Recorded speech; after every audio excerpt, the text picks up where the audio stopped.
स्वागत है आपका न्यूज़ ऑफ द डे में। मेरा नाम है राजेश। एक बार फिर से आया हूँ आप लोगों के लिए कुछ टॉप न्यूज़ लेके। तो चलते हैं पहले न्यूज़ पे, देखते हैं हेडलाइन क्या है। एसएससी 2022 स्टेनोग्राफी भर्ती परीक्षा के लिए रजिस्ट्रेशन शुरू, यहाँ जाने डिटेल्स। तो इसके बारे में बात करेंगे, ये जॉब के रिलेटेड है। और दूसरा है साइबर क्राइम के ऊपर है। और तीसरा है यूपीआई और डेबिट कार्ड से जो ट्रांजैक्शन पे चार्ज लगने वाला है। ये 3 न्यूज़ सबसे बड़ी न्यूज़ लेके आया हूँ आपके लिए।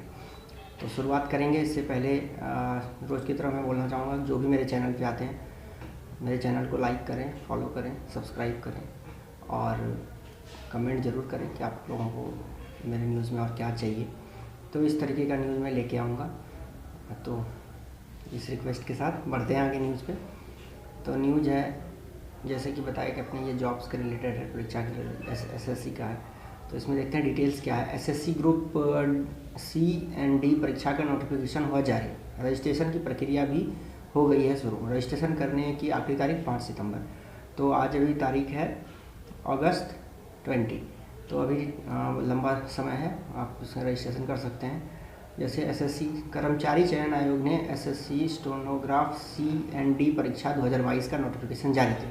इस परीक्षा के जरिए बम्पर भर्ती होनी है, जिसके लिए आज से रजिस्ट्रेशन की प्रक्रिया भी शुरू हो गई है। इस परीक्षा के रजिस्ट्रेशन करने की तारीख 5 सितंबर है। इच्छुक और योग्य उम्मीदवार ऑफिशियल वेबसाइट ssc.nic.in के माध्यम से लॉगिन कर आवेदन कर सकते हैं। तो ये आपका एड्रेस है, इससे कर सकते हैं। इसे आप स्क्रीनशॉट भी ले सकते हैं या ये जाके छोटा सा ही वेबसाइट है, देख के आप कर सकते हैं। तो महत्वपूर्ण तारीख, आवेदन शुरू होने की तारीख 20 अगस्त, आवेदन की आखिरी तारीख 5 सितंबर। चालान के जरिए आवेदन फीस जमा करने की तारीख 6 सितंबर। एप्लीकेशन करेक्शन शुरू होने की तारीख 7 सितंबर। योग्य और उम्र सीमा, उम्मीदवारों को किसी मान्यता प्राप्त बोर्ड या विश्वविद्यालय से 12वीं कक्षा या समकक्ष परीक्षा उत्तीर्ण होना चाहिए। जो उम्मीदवार ग्रेड सी के लिए आवेदन करना चाहते हैं उनके आयु 18 से 30 वर्ष और ग्रेड सी के लिए 18 से 27 वर्ष के बीच होनी चाहिए। आवेदन फीस 100 रुपये। महिला उम्मीदवार और अनुसूचित जाति SC ST और बाकी जो हैं वो इन संबंधी उम्मीदवारों को शुल्क के भुगतान में छूट दी गई है। तो महिलाओं के लिए भी शुल्क नहीं है। जनरल कैटेगरी में 100 रुपये की है। तो ये बहुत मिनिमम है, आवेदन किया जा सकता है। स्टेप 1 जो आवेदन कर सकते हैं, सबसे पहले ऑफिशियल वेबसाइट पर जाके करें। तो ये सबसे मेन है और इसी से करना चाहिए। परीक्षा का पैटर्न क्या होगा जानते हैं। तो परीक्षा के पैटर्न के बारे में इसमें दिया गया है, आप इसको भी पढ़ सकते हैं और स्क्रीनशॉट भी ले सकते हैं। तो ये एक बड़ा अच्छा ऑफर है, आप लोग इस पर आवेदन ज़रूर करें। देखिए इसमें कंप्यूटर आधारित होगी परीक्षा, जो है वो कंप्यूटर आधारित होगी। प्रश्न बहुविकल्पीय विस्तृत प्रकार के प्रश्न होंगे।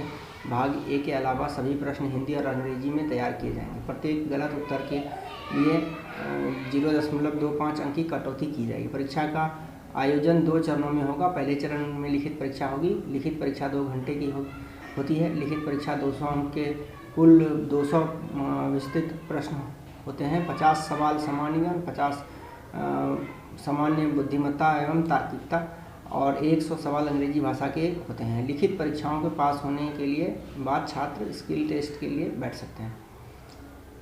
तो इसमें जाके आवेदन किया जा सकता है और इस पर और कुछ अपडेट होगा तो हम आपके लिए लेके आएंगे। अगला न्यूज़ पे बढ़ते हैं। अगला न्यूज़ है साइबर क्राइम के ऊपर। बैंकिंग फ्रॉड का हो जाए शिकार तो जल्द करें, ये काम वापस मिल सकता है वैसा।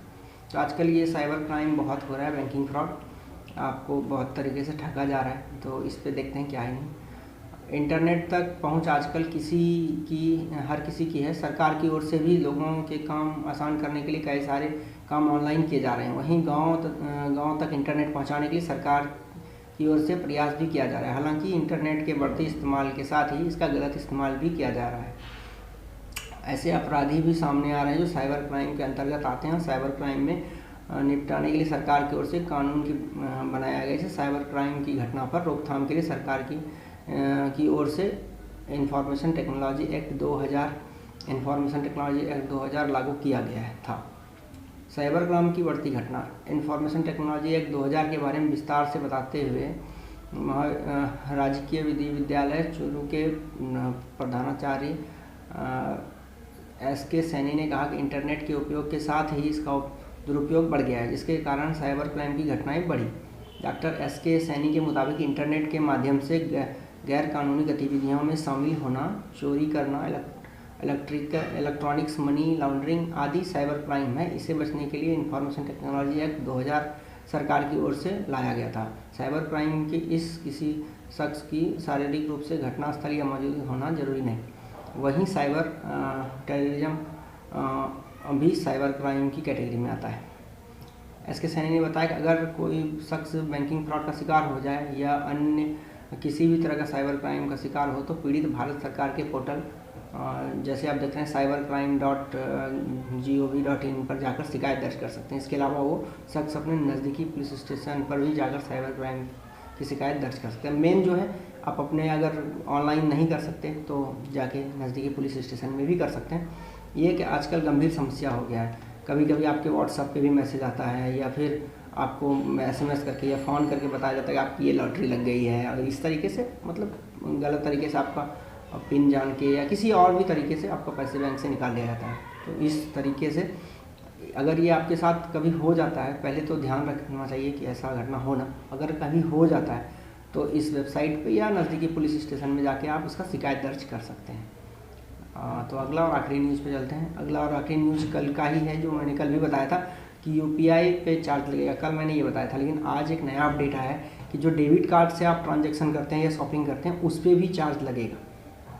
तो यहाँ देखिए साफ लिखा हुआ है कि क्या अब UPI ट्रांजैक्शन और डेबिट कार्ड के जरिए पेमेंट पर लगेगा चार्ज। यहाँ जाने डिटेल्स, तो देखते हैं डिटेल्स क्या है। देखिए UPI के बारे में तो मैंने कल बताया ही था। UPI पे जो भी आप जैसे भी बैंक से कोई भी ट्रांजैक्शन जैसे Paytm, गूगल पे या फ़ोनपे से आप करते हैं तो उसमें जो भी एक्स्ट्रा चार्ज लगेगा। थोड़ी दिन बाद से ये होना है, अभी तक फ्री में था पर अब इसमें चार्ज लगना है। तो अब नया अपडेट आया है कि डेबिट कार्ड जो ATM आप यूज करते हैं उस पर UPI ट्रांजैक्शन के साथ साथ रिजर्व बैंक के डेबिट कार्ड के इस्तेमाल पर भी चार्ज वसूलने के बारे में सोच रहा है। बता दें कि इससे पहले 2020 में UPI और डेबिट कार्ड से पेमेंट करने पर ग्राहकों को कोई अतिरिक्त शुल्क नहीं देना पड़ता था। रिजर्व बैंक ऑफ इंडिया ने साफ किया है कि किसी भी अंतिम फैसले को लेने से पहले सभी के सुझावों को देखा जाएगा। तो अभी ये आखिरी फैसला नहीं है, पर ये हो सकता है और होना तय ही है एक तरीके से। तो आप लोग मान के चलिए कि और सर्विस पे तो चार्ज लगना स्टार्ट हो गया। जैसे आप मोबाइल रिचार्ज करने जाते हैं तो उसमें तो थोड़ा सा चार्ज लिया ही जा रहा है, या किसी भी बिल के भुगतान को करने पर भी चार्ज लिया जा रहा है। तो ये आगे आने वाले जो पेमेंट पे चार्ज लगाना चाहती है RBI, तो ये भी बहुत पॉसिबल है कि शुरू हो जाए। तो इस पर और कोई अपडेट होगा तो हम आपके लिए लेके आएंगे। जाते जाते आपसे यही रिक्वेस्ट है कि मेरे चैनल को सब्सक्राइब कीजिए, लाइक कीजिए, कमेंट कीजिए, और कोई भी शिकायत हो तो ज़रूर कमेंट बॉक्स में जाके कमेंट कीजिए। तो आज के इसी न्यूज़ के साथ लेंगे आपसे विदा। मिलते हैं फिर अगले वीडियो में। नमस्कार।